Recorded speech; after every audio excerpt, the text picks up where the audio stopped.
The November wind cut through Thomas Reed's threadbare coat like a knife through muslin.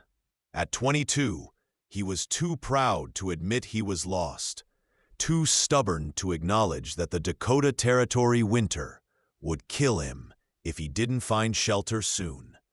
The snow had started 3 hours ago, fat, lazy flakes that now fell with murderous intent, erasing the trail behind him and any hope of reaching Fort Pierre before nightfall. His horse stumbled, foam gathering at its bit. Thomas ran a gloved hand along the gelding's neck, feeling the animal's exhaustion mirror his own. 3 days without proper food, sleeping in his bedroll under inadequate pine branches, running from a past in Missouri that offered nothing but a noose or a lifetime of servitude to a father who saw sons as free labor. Freedom, he learned, had a price, and he was paying it in frozen fingertips and an empty stomach that had forgotten what a hot meal tasted like. Before we continue with Thomas's journey, I'd love to ask you to take a moment to subscribe to the channel and give this video a like. Your support truly matters and motivates us to bring you more quality stories like this one. Also, I'm curious, where are you listening from today? Through the white curtain of falling snow, a structure emerged, not the rough-hewn logs of a settler's cabin, but something else. A lodge, he realized, constructed in the traditional Lakota style, with weathered hides stretched over a conical frame. Smoke rose from the opening at its peak, a gray promise of warmth that made his chest ache with longing. Thomas hesitated. He'd heard the stories. Settlers warned against approaching Indian camps alone, spoke of savages and scalping knives. But he'd also heard other stories, whispered by the few honest trappers he'd met. Tales of honor, of hospitality sacred even to strangers, of a people who understood survival in this harsh land better than any white man. The cold made his decision. He dismounted, his legs nearly buckling, and led his horse toward the lodge. Before he could announce himself, the entrance flap drew back.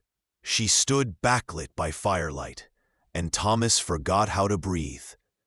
The woman was Lakota, perhaps 30 winters old, with black hair that fell in a thick braid over one shoulder. Her dress was deerskin, decorated with intricate beadwork in patterns that spoke of skill and patience. But it was her eyes that stopped him, dark as river stones, filled with a grief so profound it made his own troubles feel insignificant.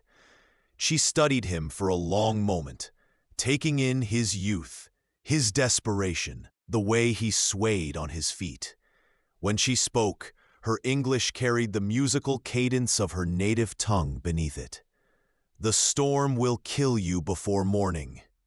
Not a question, but a statement of fact. Thomas tried to straighten, to find some dignity in his frozen, half-starved state. "Ma'am, I don't mean to intrude. I can pay." He fumbled in his pocket, producing the only thing of value he owned, a silver pocket watch, his grandfather's, the last link to a family that had disowned him. "For shelter, for my horse, I'll leave at first light." She looked at the watch, then back at his face. Something shifted in her expression. Not quite pity, but understanding. Recognition of desperation, perhaps, or the particular kind of loneliness that comes from having nothing left to lose.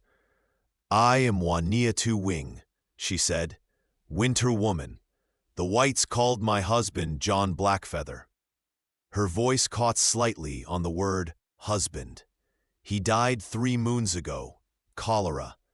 I'm sorry for your loss, ma'am." She reached out and gently pushed his hand back, closing his fingers over the watch. "Keep your metal timepiece. Time means nothing to grief, and silver won't warm you." She stepped aside, gesturing to the interior. Bring your horse to the windbreak behind the lodge.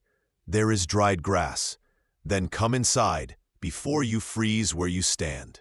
The lodge's interior was surprisingly spacious, the fire in the center casting dancing shadows on the hide walls.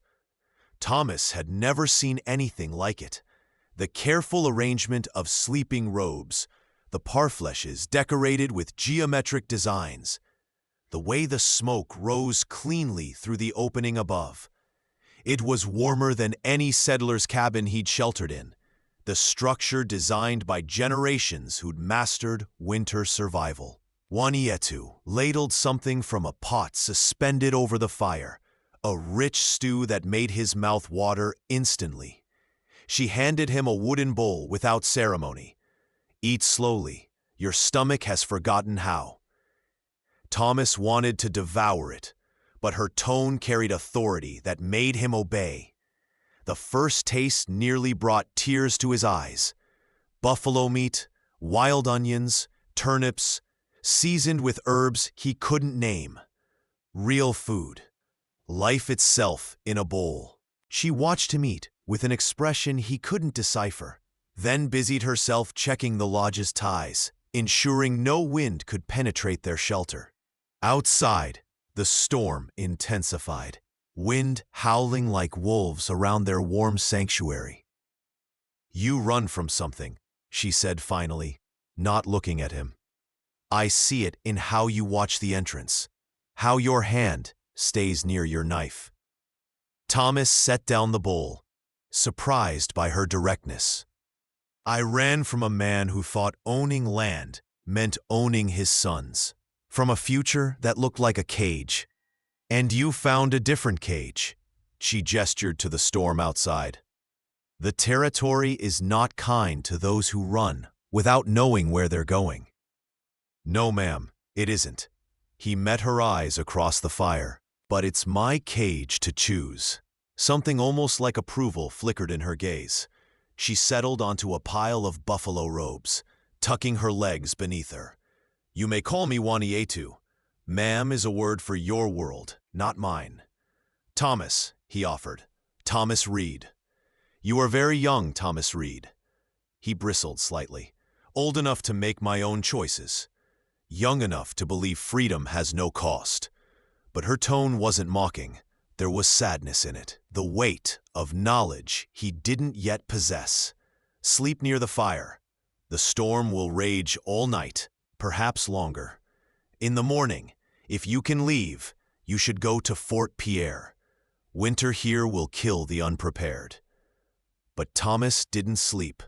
Not immediately. Instead, he watched as Juanietu moved about the lodge with quiet efficiency, tending to small tasks with practiced hands. She checked the water supply, arranged dried meat on a rack, rebraided her hair with movements so fluid they seemed like meditation. "Your husband," he ventured carefully. "How long were you married?" Her hands stilled momentarily. 12 winters. "He was a good man, patient. He taught me to laugh again after—" She trailed off, then continued with deliberate steadiness. "After soldiers killed my first family. I was 16. John found me half dead, gave me reason to survive." Thomas felt something crack open in his chest, the recognition of shared pain, though hers made his troubles seem trivial. "I'm sorry. I can't imagine." "No, you cannot." She looked at him then, really looked at him, and he felt stripped bare under that gaze. "But you understand being alone. I see it in you, the way you hold yourself separate, even now. You've been lonely a long time, Thomas Reed, long before you ran." He wanted to deny it, but found he couldn't. Instead, he asked, "Why are you here alone? Don't your people?" "My people move with the seasons, follow the buffalo. I chose to stay in John's lodge, near where we buried him." They understood. Grief needs space sometimes. She returned to her work, but her voice softened. "They will return in spring. Until then, I tend his memory and survive the winter, as we all must survive what we cannot change." The wind screamed outside, rattling the lodge poles. Snow found invisible gaps, dusting the edges of their shelter with white. Thomas added more wood to the fire, grateful for something to do with his restless hands. "You tend the fire well," Wanietu observed. "Many white men are careless, make too much flame and waste wood. My grandfather taught me. Before he died, before my father." Thomas stopped, surprised at his own candor. Something about this woman's quiet presence loosened his tongue. "My father wasn't always cruel. Grief changed him, made him hard." "Grief reveals what was always there," she said. "It does not create cruelty. It only removes the mask." She studied him across the flames. "You are not cruel, Thomas Reed. Frightened, yes. Lost, certainly. But not cruel. Remember that, when the territory tests you." He didn't know what to say to that, so he simply nodded. They fell into companionable silence, the storm their only conversation. Eventually, exhaustion claimed him. He curled up near the fire, closer to true warmth than he'd been in weeks, and let sleep take him. He woke to darkness and cold. The fire had burned low. Thomas automatically reached for more wood, stirring the embers until flames caught again. In the renewed light, he saw Wanietu sitting up on her sleeping robes, a blanket wrapped around her shoulders, watching him. "You wake easily," she said. "A useful skill in this land. Learned habit. My father's house it was better to be alert." She nodded, as if this confirmed something she'd suspected. "Come, sit. The night is long, and sleep will not return soon for either of us." Thomas moved to sit across from her, the fire between them a shifting barrier of light and shadow. Up close, he could see the details he'd missed before. The fine lines at the corners of her eyes, the small scar on her chin, the way her hands, though work-worn, moved with unconscious grace. "Tell me about your grandfather," she said, "the one who taught you about fire." So he did. The words came easier in the darkness, with only her attentive silence to receive them.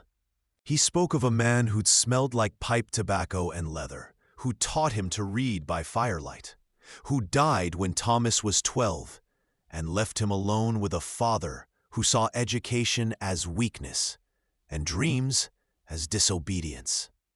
In return, she told him about John, how he'd been half white himself, caught between two worlds, how he'd chosen to live as Lakota, but never forgot the English his mother taught him, how he died holding her hand, apologizing for leaving her alone.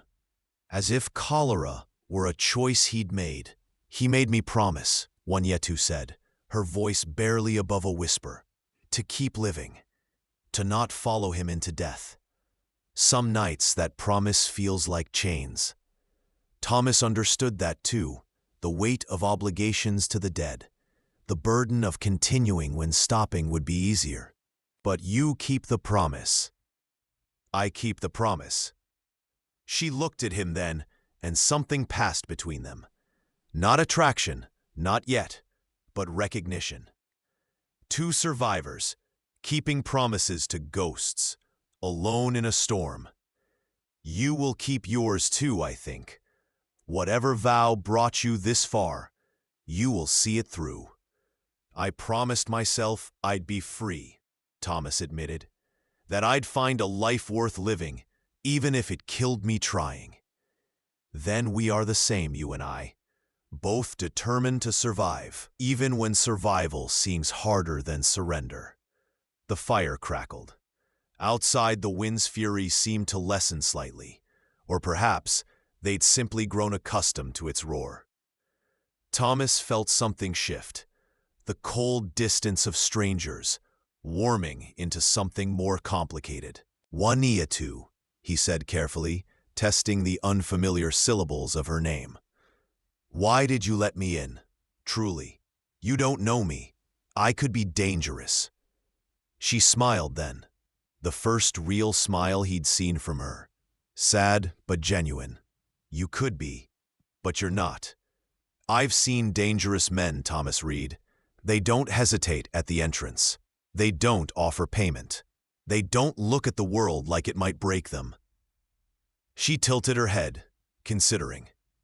And perhaps I was tired of only ghosts for company.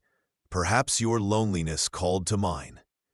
He had no answer for that, so he simply held her gaze across the fire, letting the honesty of the moment settle between them, like the falling snow outside, quiet, persistent, changing the landscape without announcement. When dawn finally came, it brought no reprieve. Thomas pushed open the entrance flap to find a wall of white. Snow had drifted against the lodge overnight, climbing halfway up its sides. His horse stood in the windbreak, alive but shivering despite the shelter. The world had vanished, replaced by an endless expanse of white, beneath a sky that promised more of the same. 3 days, perhaps 4, Juanitu said from behind him, assessing the storm with experienced eyes. Maybe longer. The blizzards here do not respect human schedules. Thomas felt a flutter of something in his chest, not quite panic, not quite relief. Trapped here, with this woman whose grief matched his loneliness, it should have felt dangerous. Instead, it felt inevitable. I'll earn my keep, he said, turning to face her. Whatever you need, firewood, repairs, hunting when the storm breaks. I won't be dead weight. She studied him in the gray morning light, then nodded. There is work, always. The storm will test the lodge's strength. And she hesitated, vulnerability flickering across her face. Company, that too has value. So began their strange coexistence. Thomas proved true to his word. He reinforced the lodge's stakes when wind threatened them. Packed snow against the base for extra insulation, kept the fire burning steadily. He was careful to respect her space, to ask before touching her belongings, to avert his eyes when she changed or bathed. But proximity breeds intimacy, and the storm forced them together in ways civilization would have forbidden. They cooked side by side, their hands brushing as they prepared meals. They talked through the long hours, sharing stories that grew more personal as the days blurred together. Thomas learned about the Lakota world, the meaning of honor, the interconnection of all living things, the ways grief was honored rather than hidden. On the 3rd day, as Thomas returned from checking the horse, he slipped on hidden ice. His ankle twisted viciously, sending him crashing into the snow with a cry of pain. Juanitu was there instantly, helping him inside, easing him onto the robes with gentle efficiency. "Let me see," she commanded, already unlacing his boot. "It's fine, Thomas gritted his teeth as she probed the injury with skilled fingers. "You have twisted it badly, but not broken. Foolish boy, rushing in ice." But her tone held no real reproach, only concern. She fetched herbs from a parfleche, mixing them into a paste with practiced motions. "This will hurt, then it will help," he hissed as she applied the poultice, her fingers firm and knowing on his skin. "Go slow," he muttered, half delirious with pain. "It hurts." Juanitu paused, her hands stilling on his ankle. When she spoke, her voice carried the weight of a vow. "I will not hurt you more than necessary, Thomas Reed. This, I promise." Something in her tone made him look up, made him see past the immediate pain to the woman treating him with such care. Their eyes met, and the moment stretched, charged with something neither was quite ready to name. She bound his ankle with strips of soft leather, her movements gentle despite their efficiency. You must stay off this for 2 days, perhaps 3. The lodge is small enough. You can reach what you need. I can't just lie here while you do everything. Then sit. She handed him a partially finished pair of moccasins and a bone needle. John was teaching me to make these before he died. The work kept going, even after he didn't. You can help me finish. Your hands are clever. I've watched you work. So Thomas learned to sew. His large hands, clumsy at first, with the delicate work. Waniatu's patience as she corrected his stitches. They sat close in the firelight, heads bent together over the leather, and he became aware of things he'd been trying to ignore. The faint scent of sage that clung to her hair, the graceful line of her neck, the way her voice gentled when she praised his improving technique. You learn quickly, she said, examining his work. With proper teaching, you could be skilled. I had a good teacher. He glanced at her, found her already looking at him. The moment held, stretched. Waniatu was the first to look away. Tell me, Thomas Reed, when the storm ends, where will you go? What does freedom look like to you? He considered the question seriously. I thought it was just away. Away from my father, away from Missouri, away from who I was supposed to be. But now, he paused, surprised by his own honesty. Now, I think maybe freedom is finding a place where I'm not running, where I can build something instead of just escaping. And have you found such a place? I don't know yet, he admitted, but I think maybe I'm learning what it could feel like. She was quiet for a long moment, her fingers stilling on the moccasin in her lap. When she spoke, her voice was careful, testing the shape of dangerous words. John used to say that the territory shows you who you really are, strips away pretense like winter strips leaves from trees. You can hide from yourself in cities, in crowds. But here, alone with the land and the cold, you face yourself truly. What do you see, Waniatu, when you look at me? I see a boy becoming a man, she said softly. I see someone learning that strength is not the absence of fear, but the choice to continue despite it. I see, she hesitated, then continued with quiet intensity. I see someone who could understand that moving forward is not forgetting, that healing does not betray the dead. Thomas set down the moccasin, his throat tight. And when you look at yourself, I see a widow who made a promise to keep living, who is discovering that living and merely surviving are not the same thing. She met his eyes across the fire. Who is frightened by what she feels in this lodge, with a stranger who somehow is not strange at all. The confession hung between them like smoke, visible and intangible. Thomas's heart hammered in his chest. Waniatu, it is too soon, she said, but not unkindly. For you and for me, grief has its own time, and rushing serves no one. But she reached across the space between them, her fingers brushing his with deliberate intent. But I am not sorry you are here. I am not sorry the storm brought you to my lodge. Perhaps that makes me selfish, but it is truth. Not selfish, Thomas said, turning his hand to catch hers, their fingers intertwining with careful uncertainty. Human, he believed people revealed their character in how they treated those who could offer them nothing in return. You have asked for little and given much, Thomas Reed. That is the mark of a good man. They sat like that for a long time, hands joined across the fire, neither quite willing to move forward, but unable to pull back. Outside, the storm howled its fury at the world, but inside the lodge, something fragile and profound took root. The first green shoots of possibility pushing through frozen ground. On the fourth morning, Thomas woke to stillness. The wind had died. He rose carefully, his ankle much improved under Juanitu's treatment, and looked outside to find a world transformed.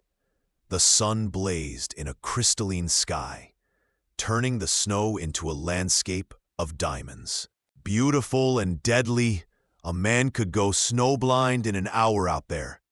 "The storm has passed," Juanitu said, coming to stand beside him. "By afternoon, you could leave. The trail will be visible again." "Yes," Thomas said, "I could." They stood side by side, not touching, looking out at the impossible brightness. Neither spoke the question that hung between them. Would he go? "I need to check the snares," Juanitu said finally, "before the wolves find them. Your ankle, can you walk? Well enough. I'll come with you." She glanced at him, something grateful in her expression. "Bundle well. The cold after a storm is worse than during." They dressed in layers, Thomas in his worn coat and borrowed furs, Juanitu in winter gear that made her look like part of the landscape itself. She moved across the snow with practiced ease, reading the land in ways he was only beginning to understand. Thomas followed, his longer legs working to match her efficient pace. The snares had caught 2 rabbits, frozen solid, but fresh enough.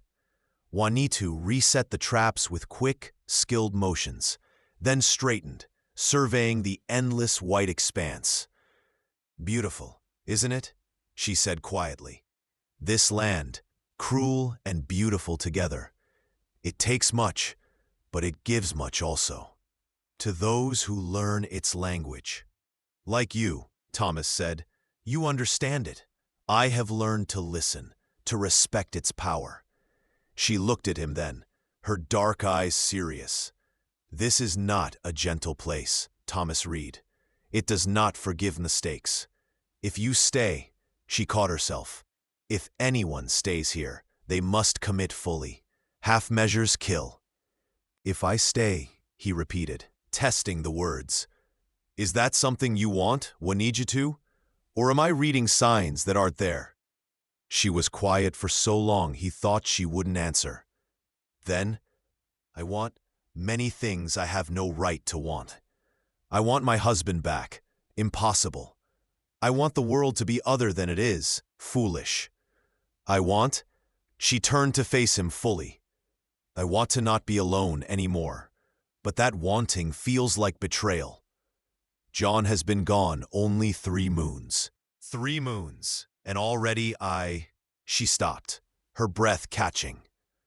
Thomas moved closer, carefully, giving her space to retreat if she needed. "Already you what?" "Already I feel myself healing," she whispered, and it sounded like confession. "Already the grief loosens its grip when you are near. Already I think of tomorrow as something other than empty time to endure. This should not be. It is too soon."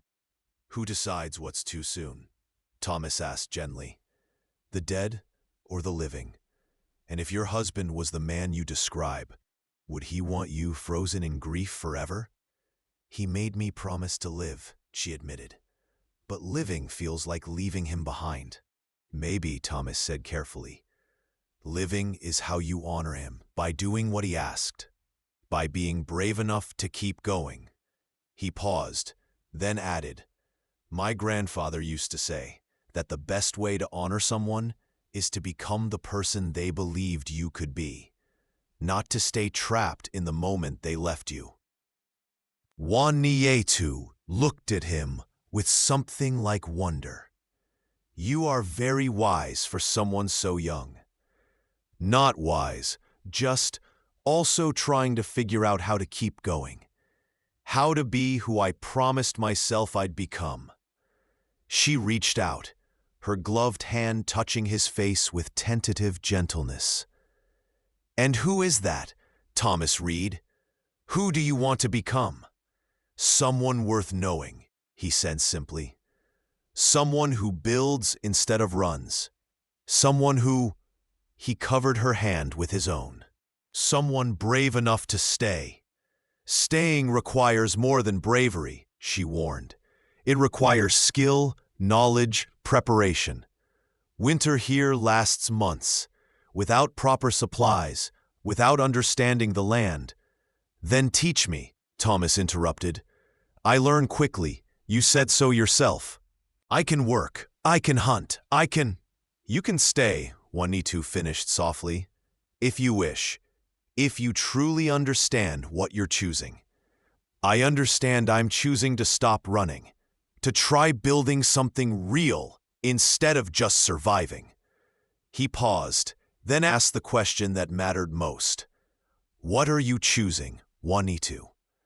She studied his face for a long moment, her expression complex, grief and hope warring, fear and longing tangled together. "I choose to honor my promise to John, to keep living, truly living, and perhaps," she smiled, small but genuine, "perhaps living looks like teaching a foolish young drifter how to survive Dakota winters." "Just survive?" Thomas asked, a hint of humor creeping into his voice despite the seriousness of the moment. "Survival first," she said, but her eyes held warmth. "Everything else, we will see. Together." That word, together, settled into Thomas's chest like warmth into frozen ground. Not a declaration of love, not yet, but a promise of possibility, a choice to try. They walked back to the lodge, side by side, their shoulders occasionally brushing, comfortable in new silence. The world sparkled around them, cold and clean and full of promise. The weeks that followed taught Thomas more than he'd learned in all his years of formal education. Juanitu was a patient but exacting teacher, showing him how to read weather signs in the sky's color, how to preserve meat against the long winter, how to track game through snow by the subtlest disturbances. He learned the Lakota words for essential things: fire, water, food, danger, home. That last word, teepee, came to mean more than shelter. It meant the place where Juaniatu's low laughter filled the evenings, where they sat close by necessity and stayed close by choice, where grief and healing coexisted like the fire and darkness that bounded their small world. Thomas proved his worth through hard work and determination. He hunted successfully, bringing down a young buck that provided meat for weeks. He reinforced the lodge against the deep winter cold that followed the blizzard. He fetched water from the nearly frozen creek, chopped endless wood, scraped hides until his hands cramped. But the real learning happened in quieter moments, when Juanitu taught him to appreciate silence, to find peace in the pause between words. When she shared stories of her people's history, speaking of honor and connection to the land with such passion that he understood, finally, what it meant to belong somewhere truly. When she laughed at his clumsy attempts to cook traditional meals, then gently corrected his technique until he could produce something edible. "You are not hopeless," she declared one evening, tasting his attempt at wojapi, a berry sauce. "Merely enthusiastic in your errors." High praise from a woman who once told me I cooked like a man trying to punish food for existing. "You have improved since then," she said, her eyes dancing with suppressed mirth. "Now you only slightly torture it."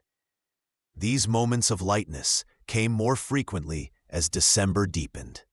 The grief that had weighted Juaniatu's every movement when Thomas first arrived began to transform, not disappearing, but making room for other emotions. Joy, anticipation, something that looked increasingly like affection. Thomas felt it too, the weight his heart lifted when she smiled, the way he found excuses to sit near her, the way her presence had become as necessary as warmth and food. But he was careful, respectful of her grief, of the boundaries that still existed between widow and stranger. Until the night, everything changed. A pack of wolves had been circling the lodge for days, drawn by the scent of stored meat and Thomas's horse. Waniatu had assured him they would move on, that wolves rarely attacked occupied dwellings. But on a bitter night in late December, desperation made them bold. Thomas woke to the horse's terrified screaming. He grabbed his rifle and ran outside in only his shirt and trousers, not thinking, just reacting. The scene was chaos. 6 wolves, gaunt with winter hunger, surrounding the panicked horse. The largest, a gray male with yellow eyes, had already torn into the horse's hindquarters. Thomas fired, the shot echoing in the frozen air. The gray wolf fell, but its packmates turned toward this new threat. Thomas's hands shook as he reloaded. He had maybe 5 seconds before they rushed him. Then Waniatu was there, emerging from the lodge with her husband's rifle, firing with precision that spoke of skill born from necessity. Another wolf fell. The pack hesitated, prey drive warring with survival instinct. "Back toward the lodge," Waniatu commanded, her voice steady. "Slowly. Don't run." They retreated together, firing again when the pack surged forward, their shots driving the remaining wolves back. At the lodge entrance, Waniatu fired a final shot over their heads. The wolves broke, finally, vanishing into the darkness with their wounded. Thomas's legs gave out. He sat heavily in the snow, adrenaline draining away, leaving him shaking and suddenly aware of the cold. The horse will live if we treat the wounds quickly. Waniatu knelt beside him, her hands checking him for injuries with practiced efficiency. "You foolish, brave boy, running out with barely a shirt. No plan." "No, I had a plan," Thomas protested. "Shoot the wolves." "That is not a plan. That is barely a thought."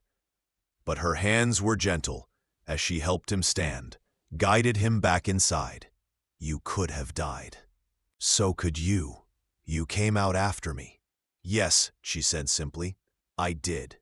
They stood in the lodge's warmth, both breathing hard, the reality of what had almost happened settling over them. Thomas became aware of how close they were standing, of the way Waniatu's hands still rested on his arms, of the intensity in her dark eyes as she looked up at him. "I could not bear it," she whispered. "If you had died, I could not bear to lose someone else She stopped, the unfinished word hanging between them. "Someone you what?" Thomas asked, his voice rough. "Someone I care for," she finished, and the admission cost her something. He saw it in the way her breath caught, in the vulnerability that crossed her face. "I told myself this was only practicality, only survival. That I was teaching you because it was useful, keeping you close because winter demanded it. But I have been lying to myself, Thomas Reed." "Waniatu, let me finish," she said, and there was steel beneath the softness now. "I care for you, more than I should, faster than I should. 3 moons since John died, and already my heart betrays him with feelings I have no right to feel. This makes me weak, perhaps, makes me faithless." "No," Thomas said fiercely. "It makes you human. It makes you strong enough to keep living, like you promised. And he cupped her face gently. giving her every chance to pull away. I care for you too. So much it scares me. You're the bravest person I've ever met, and the kindest. And when I think about leaving, about going to Fort Pierre or anywhere that isn't here with you, I can't breathe right. You are very young, she said, but it was reflex, not rejection. You keep saying that, but I'm old enough to know what I feel, old enough to choose. He brushed his thumb across her cheekbone, marveling at her beauty, at the strength in every line of her face. I choose you, Wanietu, if you'll have me. If you think, maybe, we could build something together. Not to replace what you had, but to honor it by living fully. Tears tracked down her face, but she was smiling. John would have said yes for me. He believed in second chances, in not wasting life in mourning. And what do you say? She rose up on her toes, her hands sliding into his hair, pulling him down until their foreheads touched. I say yes, she whispered. I say stay. I say teach me how to hope again, and I will teach you how to be patient with healing. Together. Together, Thomas agreed, and kissed her. It was gentle at first, reverent, both of them treating this moment as the fragile, precious thing it was. But gentleness gave way to need, the desperate affirmation of survival, of life persisting in the face of death and loss and cold. Wanietu's hands tightened in his hair. Thomas pulled her closer, trying to shelter her, to promise with touch what words couldn't convey. When they finally broke apart, both breathing hard, Wanietu rested her forehead against his chest. We should tend the horse, she said, practical even now. We should, Thomas agreed, but neither moved. And you need proper winter clothes before you freeze. I do. And we should sleep, because tomorrow will be difficult. It will. Still they stood there, holding each other in the firelight, neither willing to be the first to let go. Finally, Wanietu laughed softly. We are very good at knowing what we should do and very bad at doing it. I'm comfortable with that, Thomas said, and felt her smile against his chest.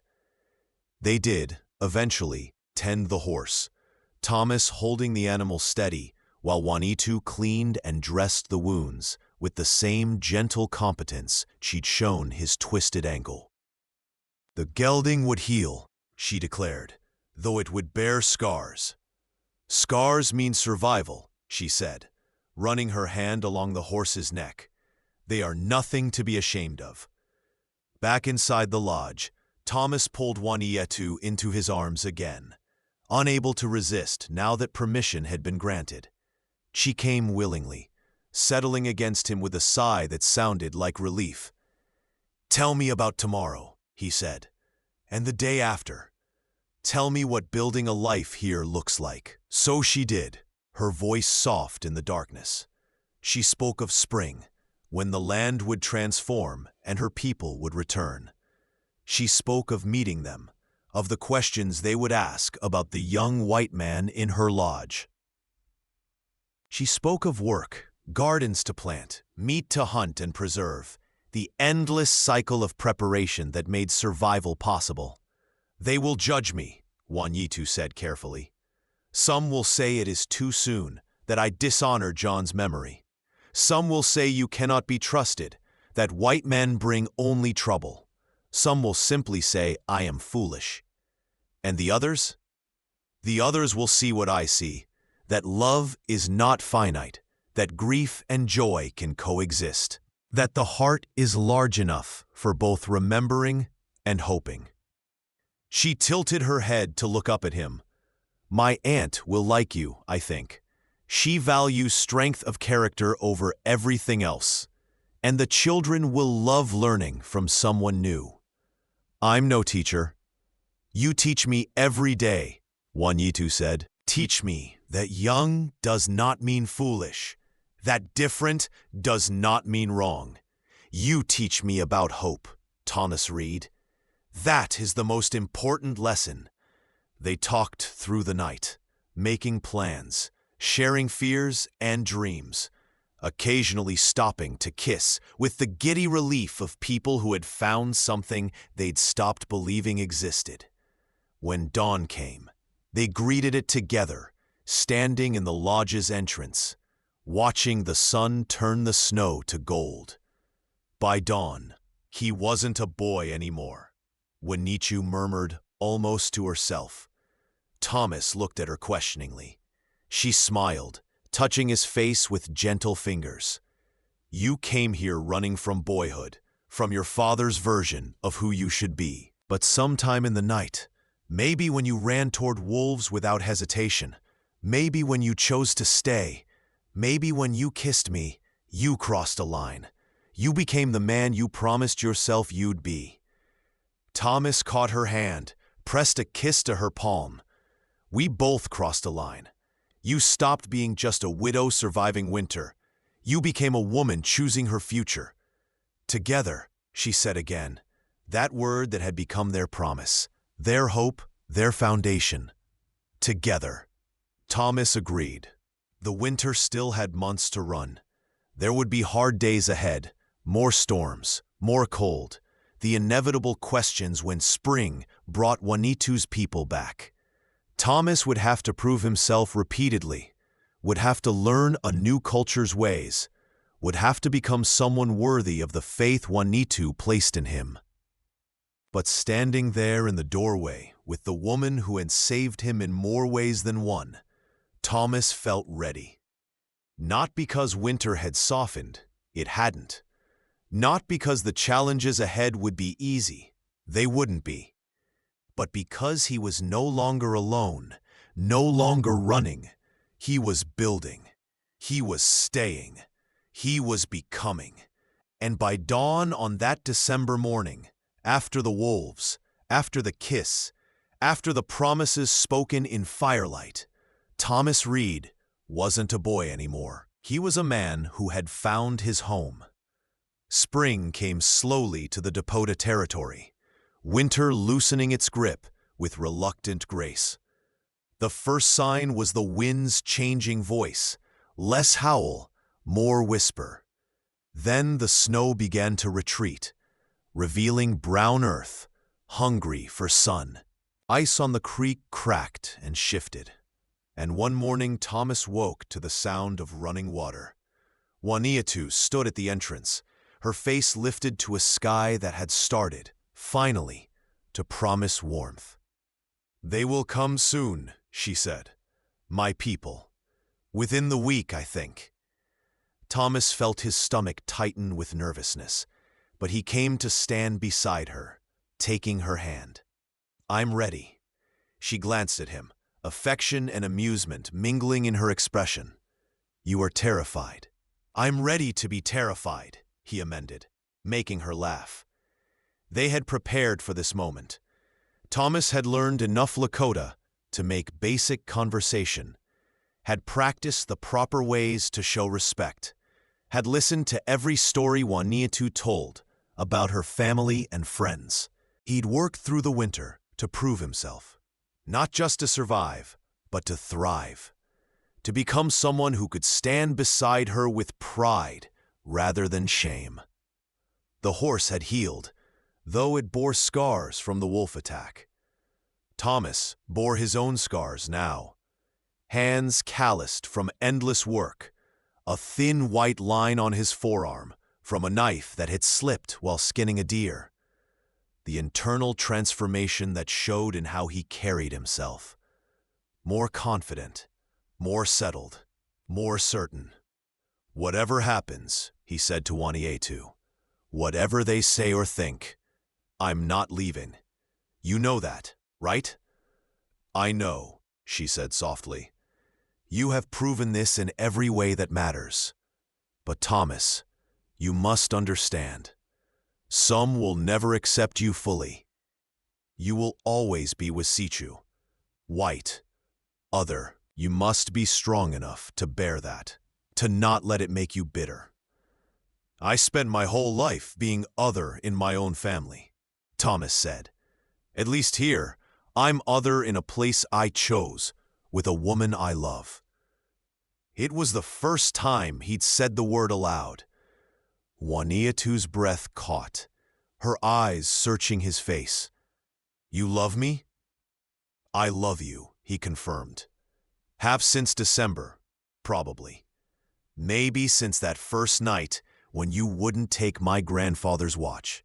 When you saw me as a person, not property or problem or anything but what I was. Thomas Reed, she said, and her voice broke slightly.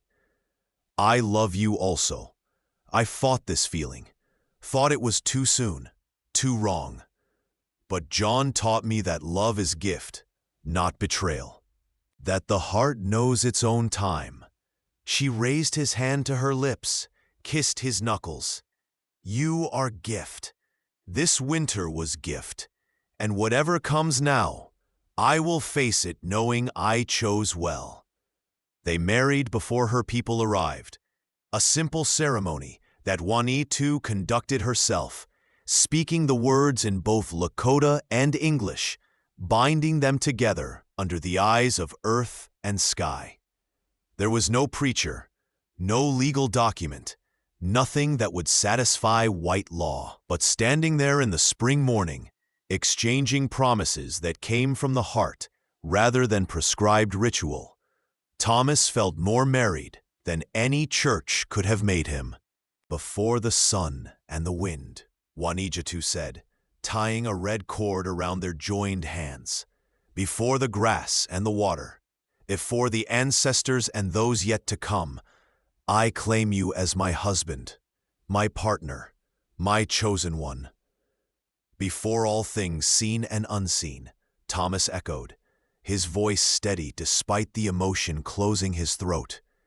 I claim you as my wife, my teacher, my home.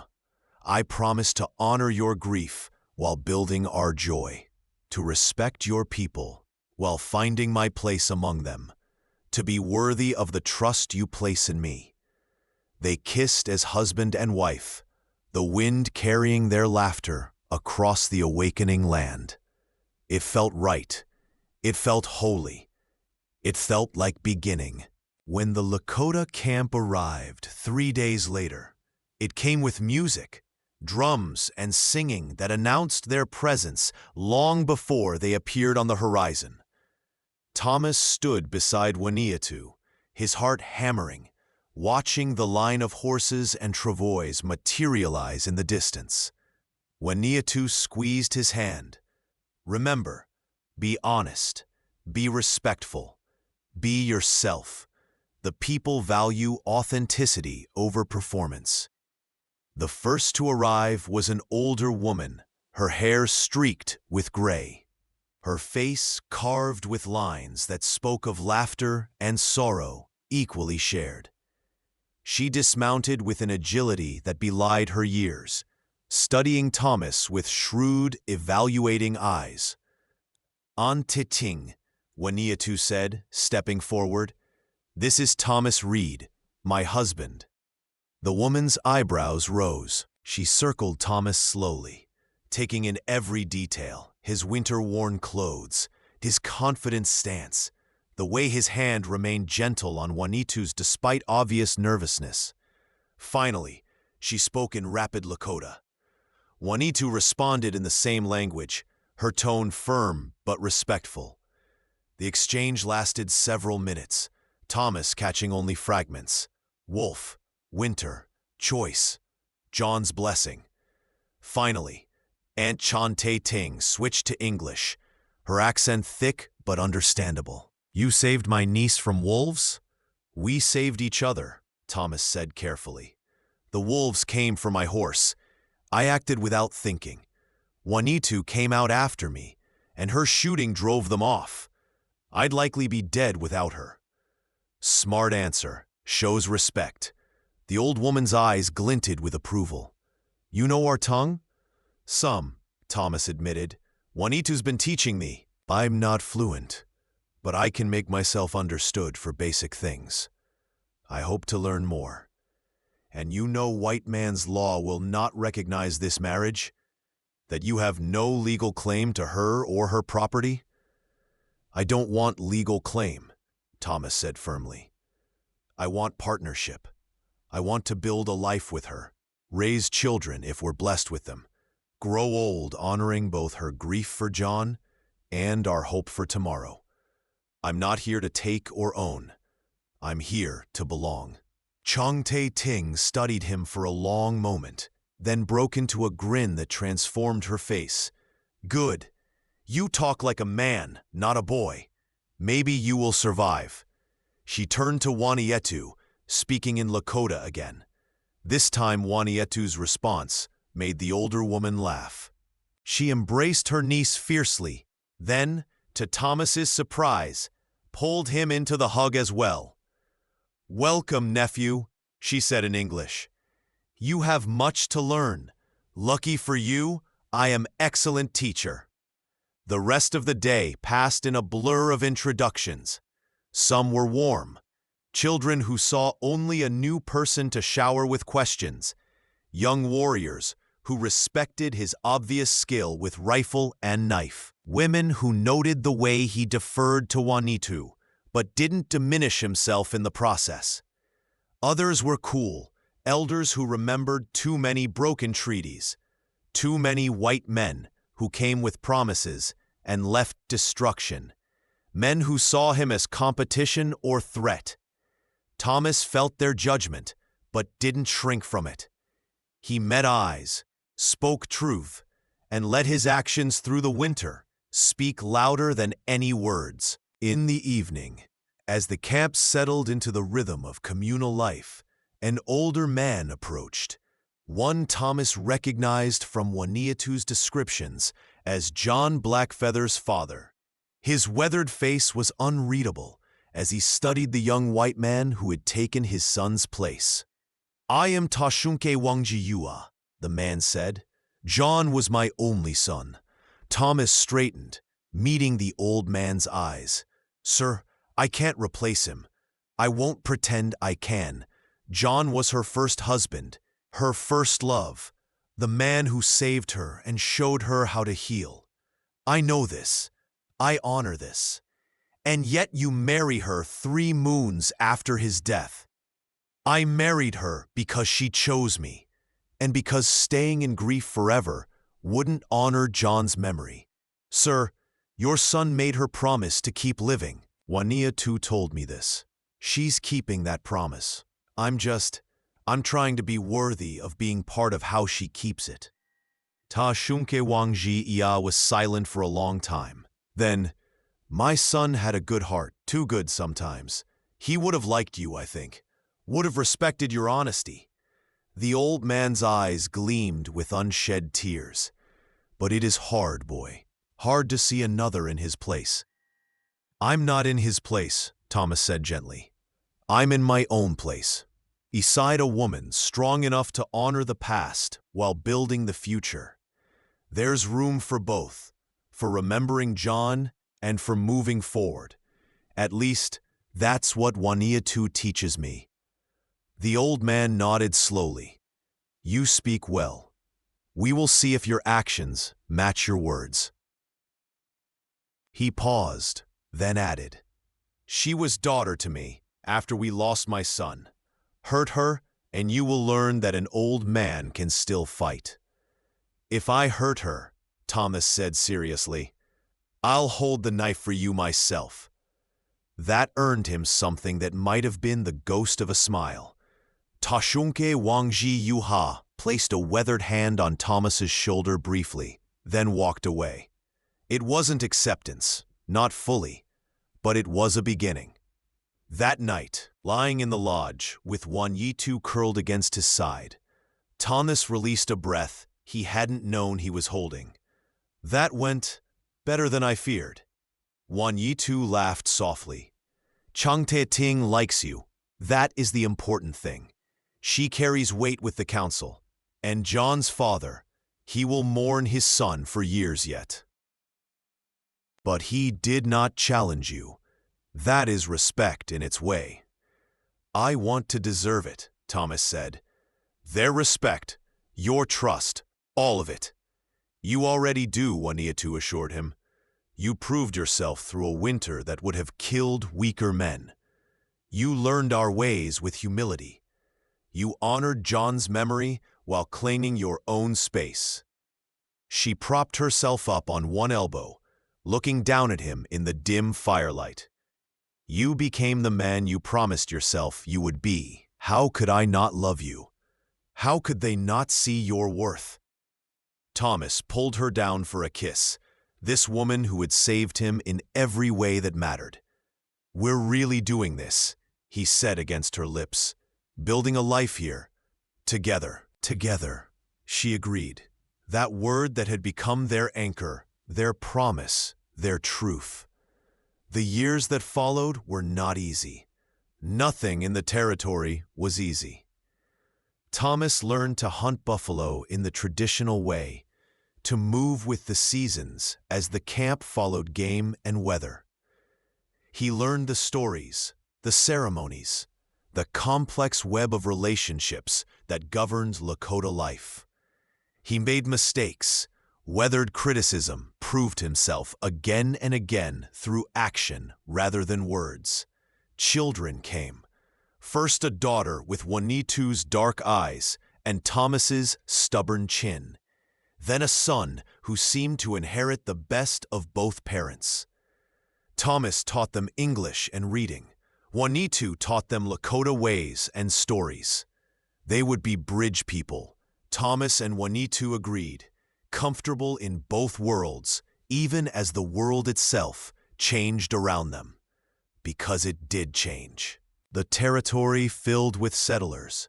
The buffalo herds dwindled. Treaties were made and broken. Thomas found himself translating between worlds more often, using his white face to advocate for fair treatment, his Lakota family to ground him in what mattered. It was complicated, sometimes painful, always challenging. But when he grew discouraged, when the weight of living between worlds felt too heavy, Thomas would remember that first night in the snowstorm. Remember a woman who had looked past his desperation to his potential. Remember choosing to stay instead of run. Remember becoming, finally, the man he'd promised his grandfather's ghost he would be. Tell me the story again, his daughter would ask, years later, curled up in his lap. About the blizzard, about when you met Ina, and Thomas would tell it. How he'd been a boy running from everything. How winter and wolves and a woman's wisdom had transformed him. How love had found him in the most unlikely place. By dawn, he would finish, his wife smiling from across the fire. I wasn't a boy anymore. I was a man who had found his home. And lived happily ever after? His daughter would prompt. And lived, Thomas would correct gently. Happily, yes. Together, always. But ever after is something you build one day at a time, with work and love, and choosing each other over and over again. Like you and Ina choose each other? Like we choose each other, Juanitu would confirm, moving to sit beside her husband, their hands joining automatically. Every day, every season, every year, together. It was the promise they'd made in a snowbound lodge, the vow they kept through joy and sorrow, the foundation of everything they built. Not the fairy tale ending, but something better, a real beginning, hard-won and true, that lasted the rest of their days. Thank you so much for listening to this story. I'd love to know where you're enjoying this tale from.